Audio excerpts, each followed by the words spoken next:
Good evening and shalom. I am deeply honored to stand here before you and share what is on my heart. I am traveling quite a lot and talking about Israel with many Gentiles, but the crossing, Chattanooga, the Sharps, it's such a soft spot for me, for my family. So I don't know if I can't call it home, but if I have to say there is a place that feels like home, then this is it. And my friends, where are you? You've disappeared there. There you are. So it's really a great privilege. Thank you for giving that to me. For those of you who don't know me, I just want to say in a few words, because it does weave into the story that I want to tell you today, and we'll also do a Bible study that leads to that story, so you know where I'm coming from. And I think you're going to hear quite a lot of new concepts, but bear with me.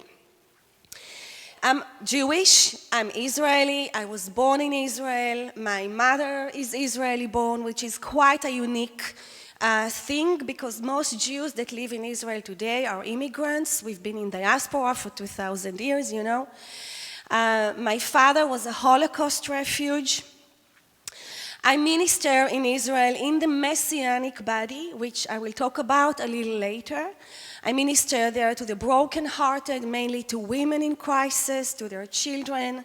In the last year or so, God had brought our way a few broken men as well. So in the framework of my local congregation, we've been working with them as well.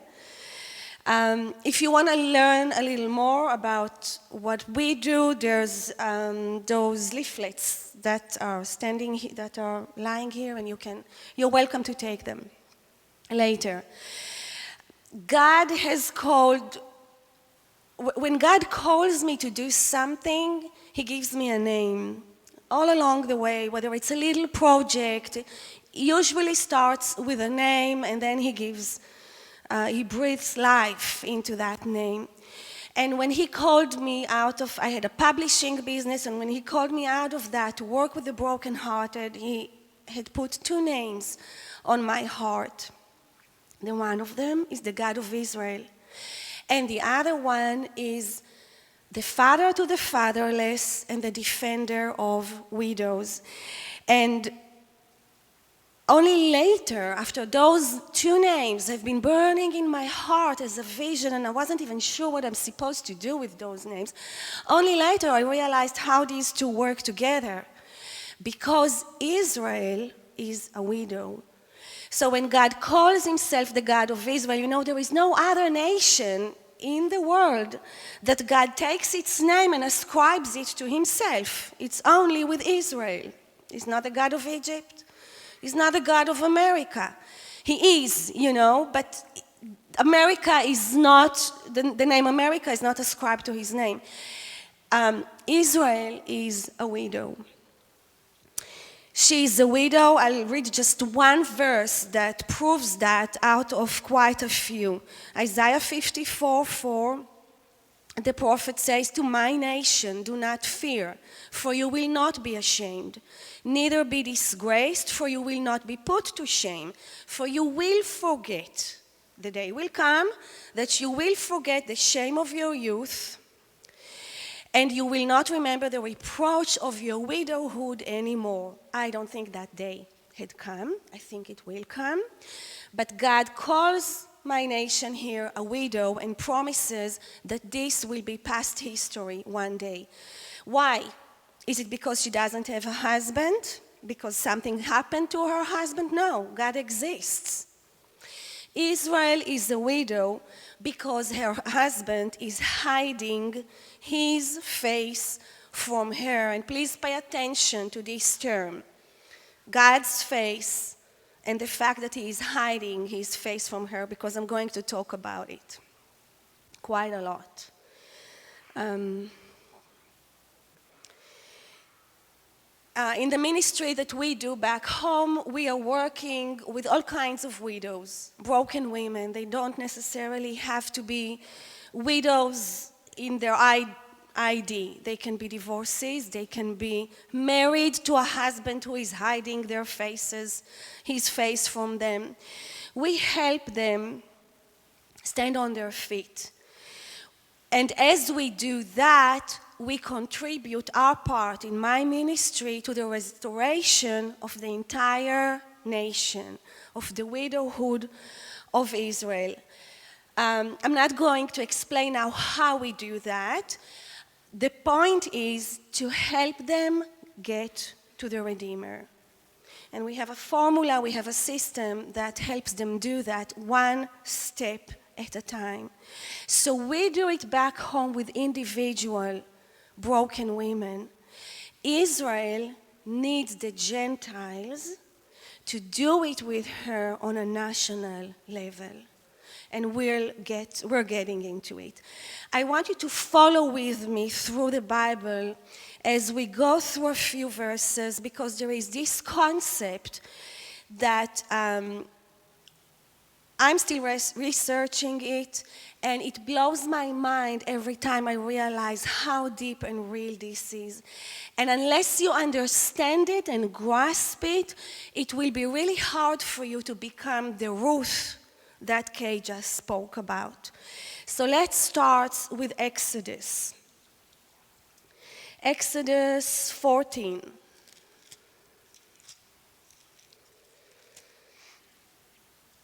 You know, Naomi is bitter at the beginning of the story. And I have been walking with the Lord for 30 years already, and I found out that many Ruth turn bitter because they love Israel.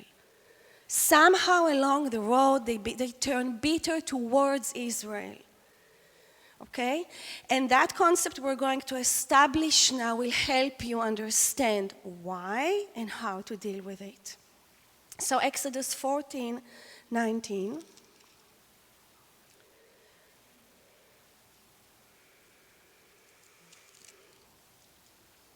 The angel of God who went before the camp of Israel, we have the story of Exodus here. The angel of God who goes before the camp moves and goes behind them. And the pillar of cloud went before them and stood behind them. We know that story. What was new to me when I first analyzed this verse is when I realized that the one who walks before my nation out of Egypt is not simply God, it's an angel of God. Okay, do you see it in your Bibles? The book of Exodus mentions this angel again and again and again, many times, until we get to a very powerful revelation that Moses has in chapter 33. So let's go there. This angel is there in a cloud. This angel is there, the angel of God is there when Moses pitches a tent outside the camp and speaks to God face to face. That angel is the one he speaks to. And by the time we get to chapter 33, Moses understands that it's not going to be God who is walking before the camp into the promised land. And he's kind of settles with that. But he wants to know who is walking with him. So he says, chapter 33, verses 12 and 13, Moses says to the Lord, "See, you say to me, bring up these people, but you have not let me know whom you will send with me. Yet you have said, I know you by name, and you have also found grace in my sight. Now therefore I pray, if I have found grace in your sight, show me now your way, that I may know you, and that I may find grace in your sight, and consider this nation is your people." So this is a logic that really, no logic. He starts with his assumption and ends up with this assumption by trying to prove this assumption. I can say it's a Jewish logic. Somehow it works at the end. But he is actually saying to God, you say one thing, prove me that one thing, because I believe that one thing. What does God answer him? Verse 14.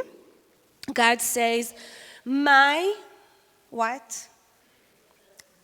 My presence will go with you and I will give you rest. Well, there is no presence in the Old Testament Hebrew, original Hebrew. There is no presence and there is no countenance. The word is always face.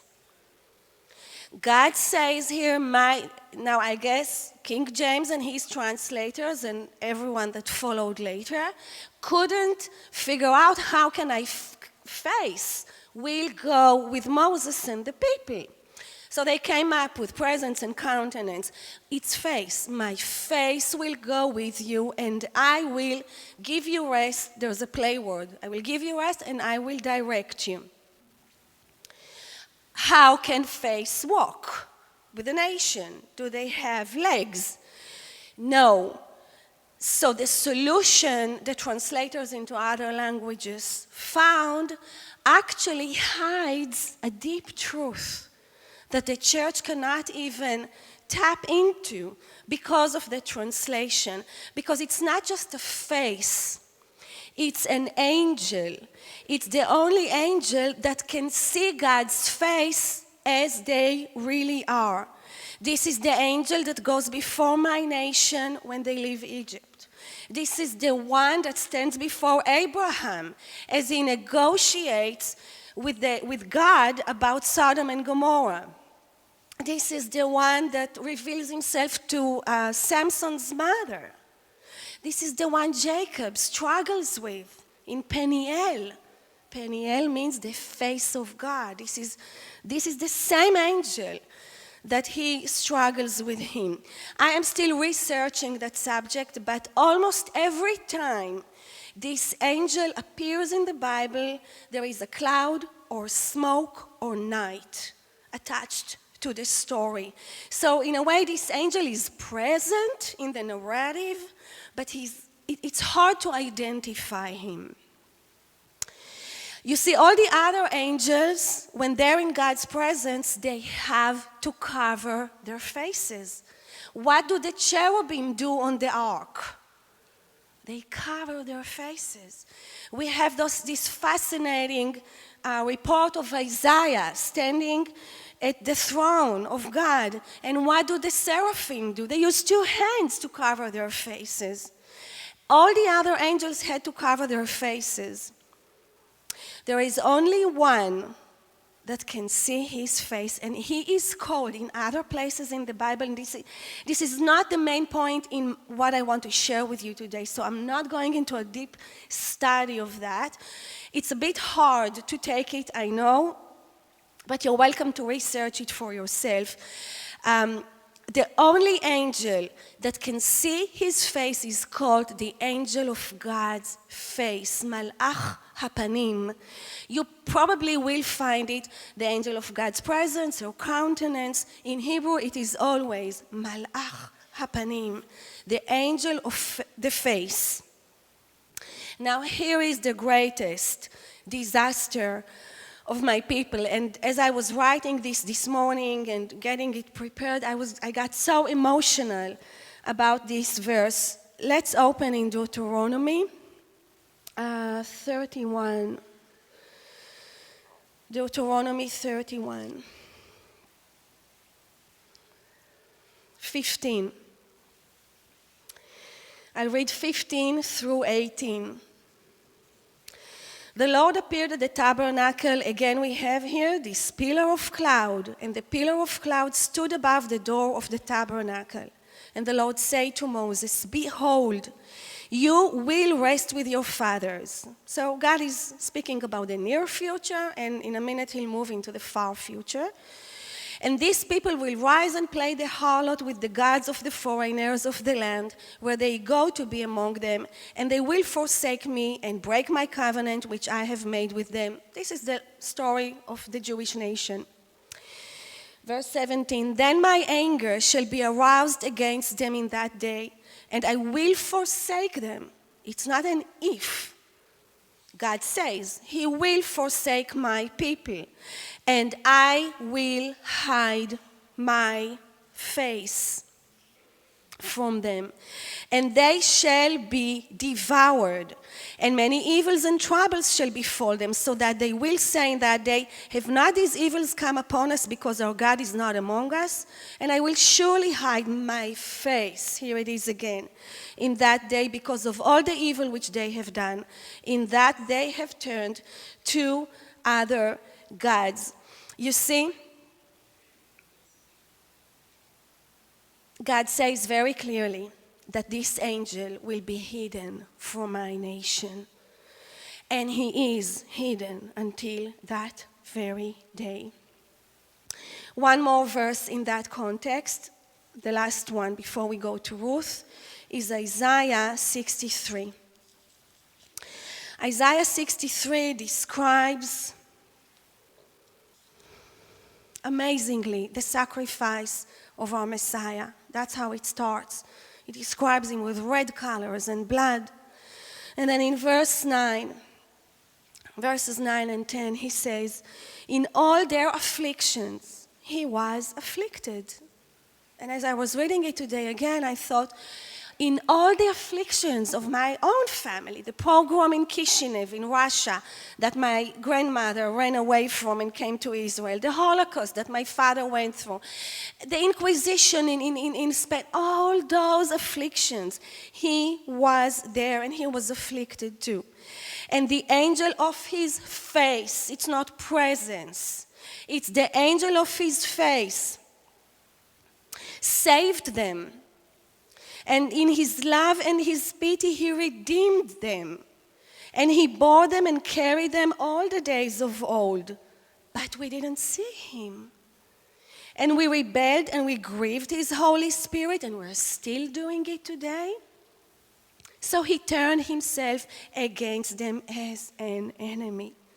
And he fought against them. And this is the tragedy of the Jewish nation. That the Redeemer, that the one who loves us and has pity upon us, who was afflicted when we were afflicted, became our enemy. And most of the persecution and most of the wars against the Jewish nation all through history until we were established back in the land were in the name of Christ. We're done with the cross on the flags. You know, the average Israeli doesn't know that a crucifix is not the swastika that the Nazis use. For us, it's a cross. When we talk about it in Hebrew, we use the same word we use for a cross. So for us, we were crucified. He became our enemy. His face, when we look at it, is so contaminated with blood and false theology that we can't even see him for who he is. A brother, a Jew, a son of our nation. We can't see that. And I'm saying we because although I have been walking with the Lord for 30 years, it is still a struggle for me. Somehow, 2,000 of bloody history is registered deeper in my heart than 30 years of salvation. So when is this terrible time in history is going to end? When is the angel of God's face is going to reveal his face to my nation? You can read in your own time, Ezekiel 39, 21 to 29.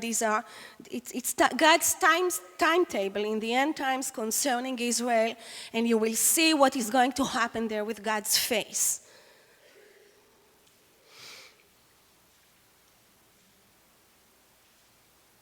Until then, Israel is still a widow. She does not see the face of her Redeemer. She does not see the face of her husband. And her Redeemer is one of her biggest enemies.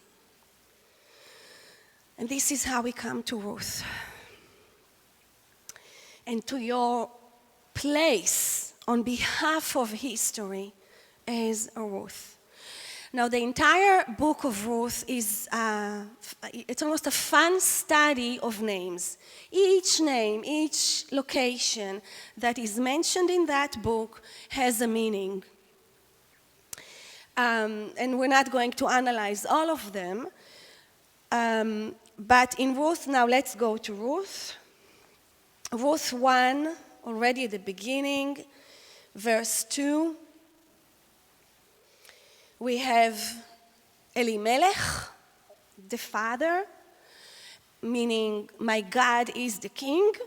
He dies at the beginning of the story, and he symbolizes God, the king, who is outside of the story as far as Israel is concerned.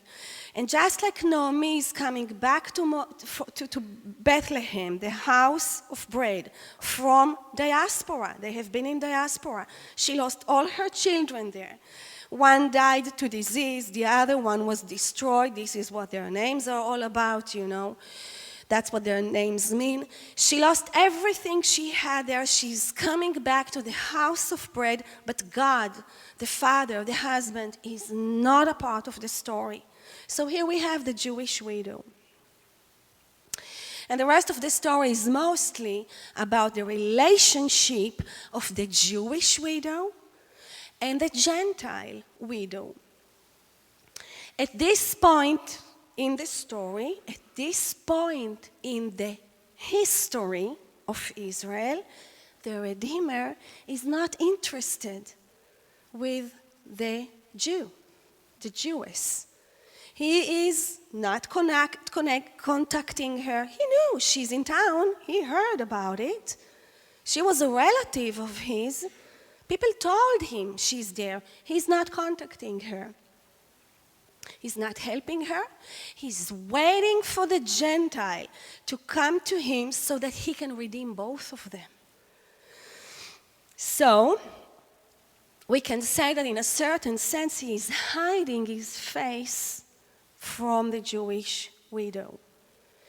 Naomi, I can say, yeah, she is the nation of Israel, but I also want to talk about the messianic body in Israel. And we tend to think that the messianic body, because those who believe, okay, these are the Jews who believe in Yeshua, Jesus, as the Messiah. We tend to think they have already been to the feet of the Redeemer. They have seen his face, so they are Ruth. But that's not accurate. This is not accurate. I think we are in between. I think we are in an identity crisis.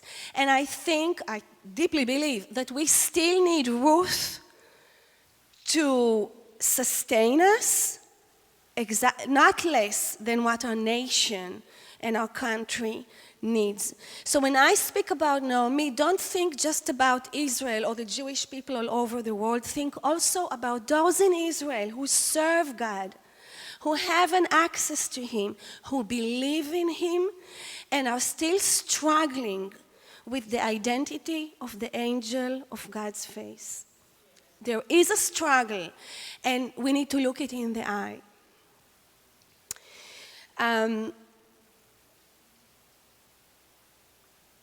I think at this point, each one of you can ask himself, herself, so what am I on behalf of the messianic body? Especially if I had a relationship or I have a relationship. Am I a Ruth? Ruth means friendship. Or Orpa, the other daughter-in-law, which some say she's a symbol of the world. I don't think she's a symbol of the world. She knew Naomi. She liked her. She wanted to be with her. She even went a certain way with her. But then at a certain point, she realized this is going to be either all about Naomi and her redemption, and I want my life back, or maybe she realized how hard she will have to work. Whatever was the reason, she goes back to her comfort zone. She goes back to the Gentiles, and that's the end of what we hear about her. She might have done an amazing job back home, talking about Israel, talking about Naomi, even praying for Naomi. but she is not a part of the story anymore. So who are you? You can ask yourselves, who am I truly on behalf of Israel? And when I stand here, and it's not easy, it's a bit embarrassing even to stand here as a representative of the body of Messiah in Israel and to say, we need you. We do need you. And some of you love us so much. But then at a certain point, you turn your backs on us because it's taking us so long to stand on our feet, because we're still so bitter, because we still don't get it, because there's a long list. But in this time of history, I know it looks like it's decade after decade. In this time in history, some of us are slowly starting to see the face of this angel of God, but we're still struggling there big time. And we still need someone to go to the feet of the Redeemer on our behalf. I was saved in South Africa. I was led 30 years ago. I was led to the Lord by a Gentile family. Up until that moment, I was an atheist. As far as I was concerned, there was no God. But they carried me, just like those scriptures in Isaiah and Jeremiah tell us about Gentiles carrying the children of Israel, and they lived at the feet of their Redeemer. And then one day, I just knew there is God. So they brought me to the Redeemer. There was no way. By the way, I have heard about Jesus. We had Christians coming to our home quite often, but it wasn't for me. They were talking about him. They were singing about him. That was wonderful for them. It had nothing to do with me until they carried me to him, until there was someone who was feeding me day in and day out when I was a bit lost. I could not see him, but I saw him through their hands.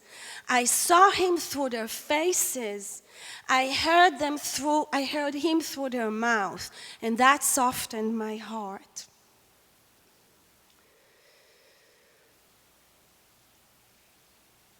Now, you see, if God would not have hidden his face from my nation, where would you be today?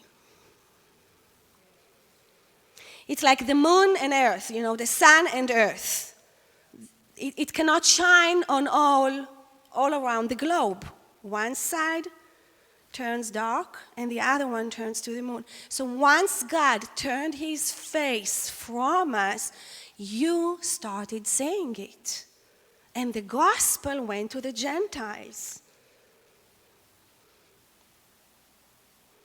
If Naomi would have dared to go directly to Boaz and ask him to intervene on her behalf, Ruth would have no place in this story. She wouldn't be needed. Naomi's nation, Naomi's family would have taken care of her.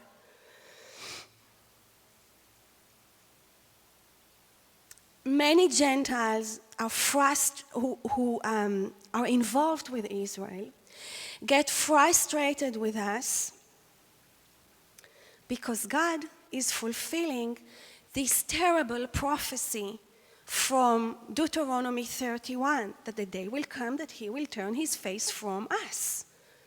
He's doing what he said he will do.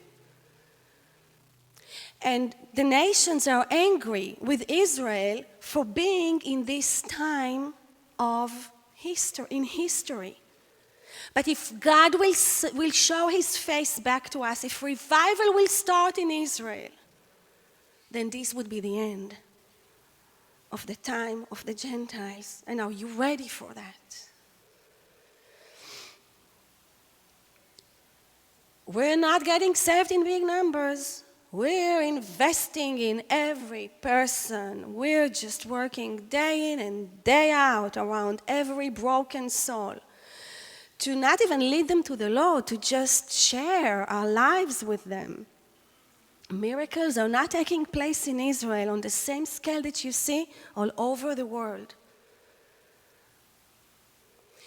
It's not because we're stubborn. Oh, yes, we are stubborn.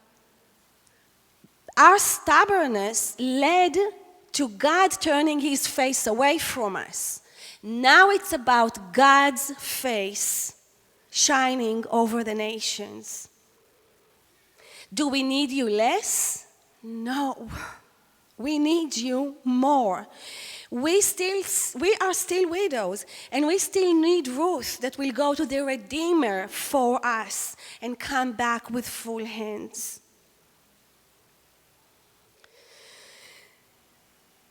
Can you stand our bitterness? Can you stand our thorns? And we know to be very thorny. Can you support us, pray for us, nurture us?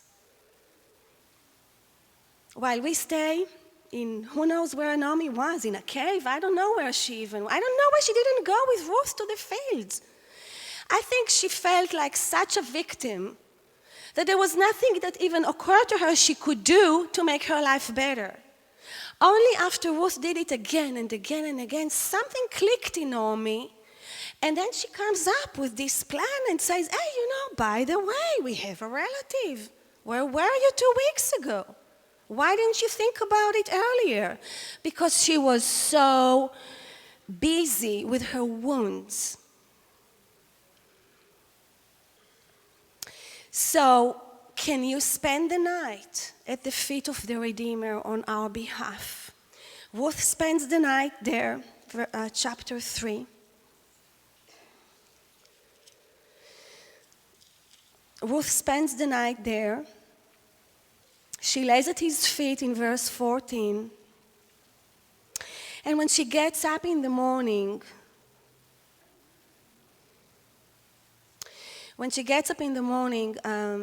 Boaz says, verse 15, bring the shawl that is on you and hold it. The prayer shawl. Bring it. And then he fills it with 6 measures of barley. And he says to her, go to your mother-in-law. Don't go to her empty-handed. So is your prayer shawl being filled with what the Redeemer wants to give? Not you, not another nation, but the bitter Israel. And trust me, I would prefer a Gentile to stand here and deliver that message. That would be easier for all those involved. But God had burnt this message on my heart. Ruth's faithfulness softens our hearts. When we see Gentiles standing on our behalf, speaking for us, being there, visiting Israel when there is war going, when there are rumors of war, that shows us the face of the Redeemer. Nothing else does.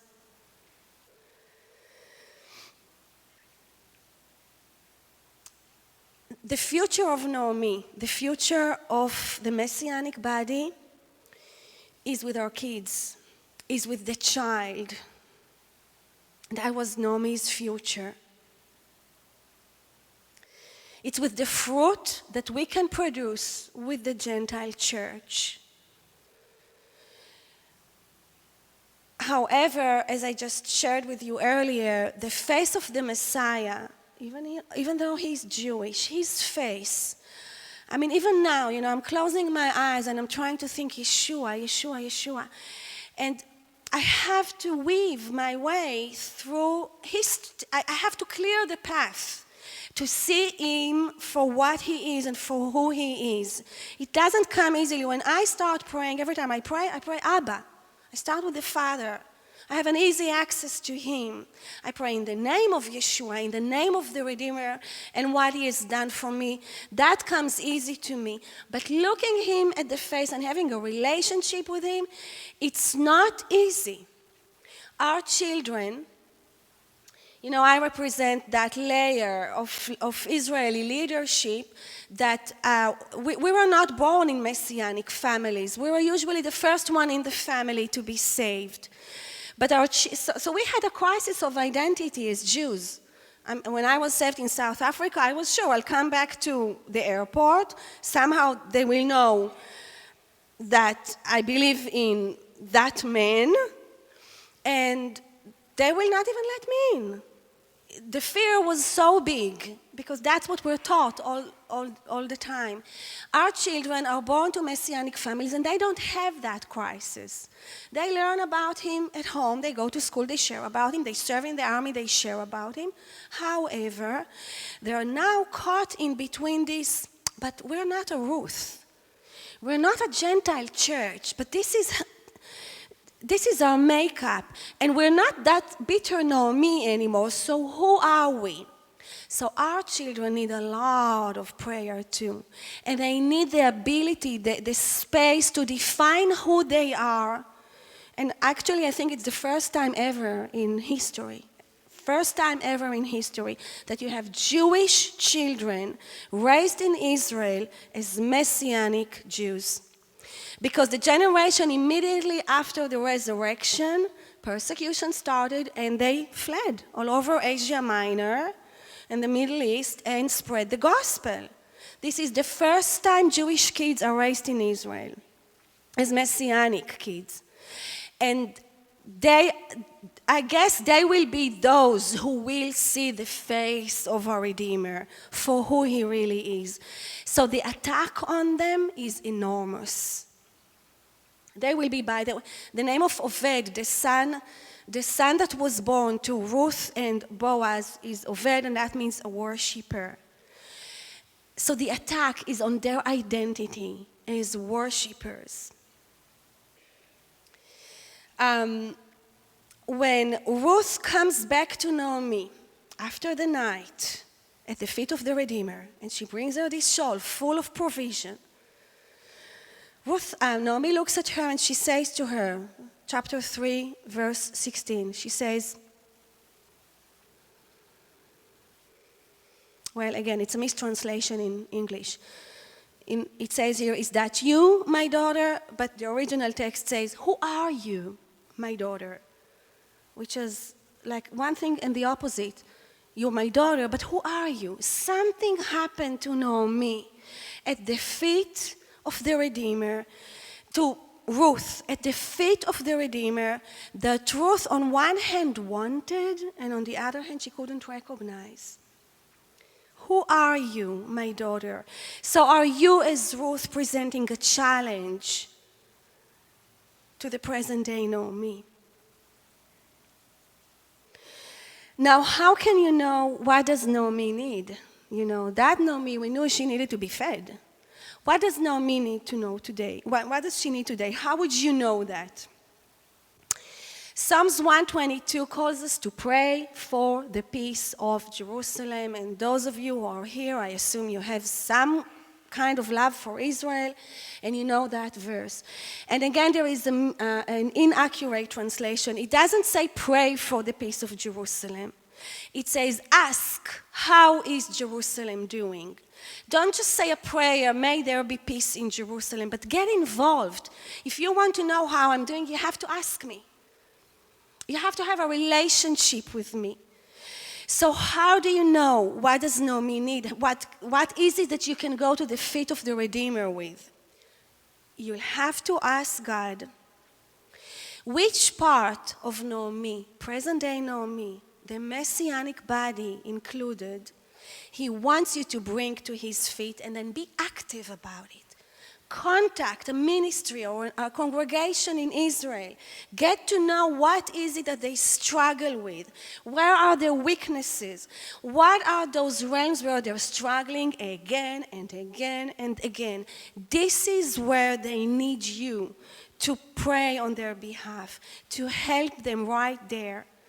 They need that faithfulness. You know, the most amazing statement of faithfulness ever heard was what Ruth says to Naomi at the beginning of the story. Your God, my God, your people, my people, wherever you go, I will go. It's a total faithfulness. Watch out that you don't say to Naomi, my God, your God, because that's what we've been hearing all through history.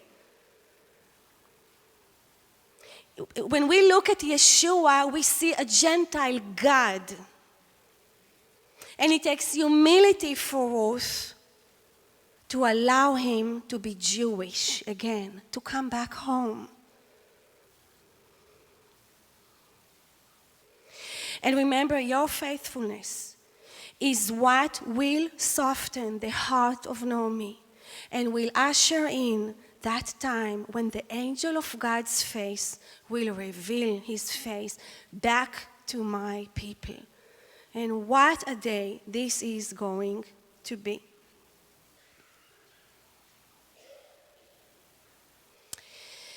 I want to pray and then leave a little room for questions. I want to pray for you, and then later on you can pray for me. Abba, I come to you on behalf of the people sitting here. Father, they are here because you have put Naomi on their hearts. And Lord, each one of them have a relationship with the angel of your face. They have an access to something that I, still now, 30 years after giving my heart to you for the first time, I still struggle to see it automatically. I desire that, Father. So I want to pray and bless each one here with that ability to go to your feet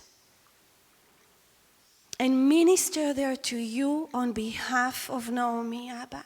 I pray that you will show them which part of Naomi you want them to bring to your feet. I pray that you will give them wisdom and insight and contacts and a soft heart towards Naomi.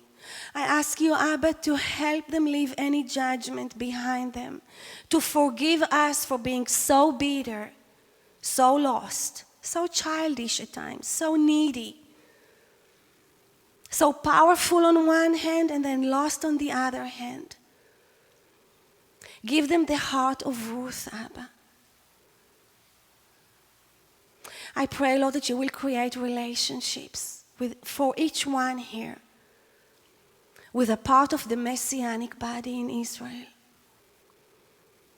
Because it is only through this relationship that the lineage of the Redeemer was created, that the right fruit will be birthed and produced. And we're looking forward to that, Lord.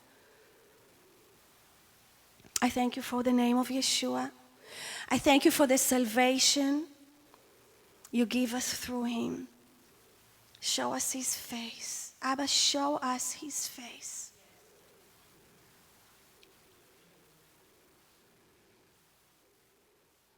B'Shem Yeshua.